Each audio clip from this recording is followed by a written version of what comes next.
Okay, so we've got 28% charge left in the battery, 145 projected kilometers. So right now I'm here at Sunway X Park. So I'm going for this 350 kilowatt DC charger to replenish the battery. Let's see, I've got about half an hour here. Okay, so I've been here for 20 minutes and I've gotten the battery back to 64%. This round of charging cost me about 40 ringgit. All right, and one quick tip though, the charging cable here is quite short, so you really need to move the car as close as possible to the front edge, and that really is where having a front camera here on the Dolphin really helps, because you need to want to get the car as close to the edge as possible so that the charging cable can reach the charging port.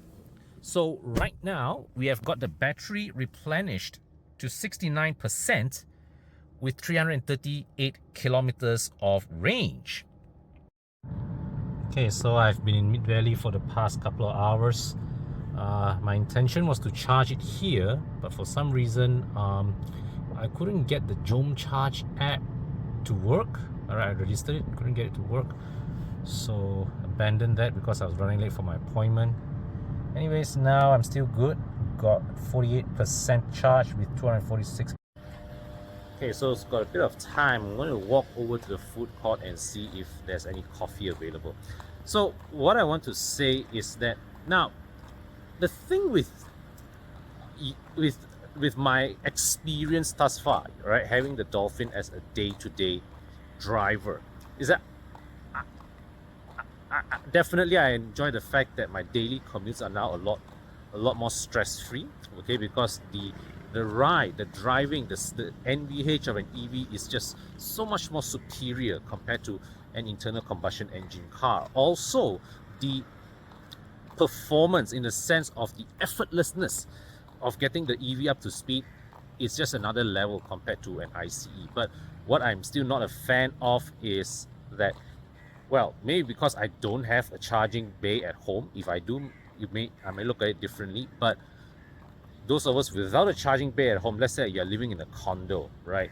You do need to plan your day around charging your EV. Now, of course, with the Dolphin here, you get about 300-400 kilometers of range per full charge. That's great. That is great, right? But yeah, it means that you still have to recharge this car as frequently as you refuel a regular combustion engine car.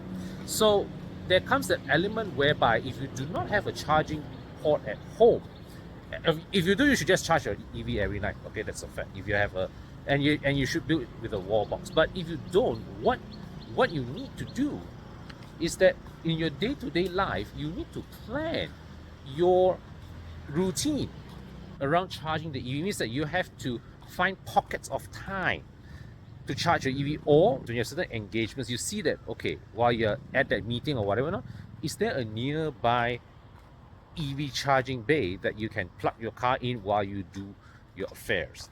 Yeah. So that's a little additional dimension when it comes to owning an EV. Okay, so charging is complete and spent about 20 minutes here. So when I arrived, battery was 15%. Now I am left with 50%.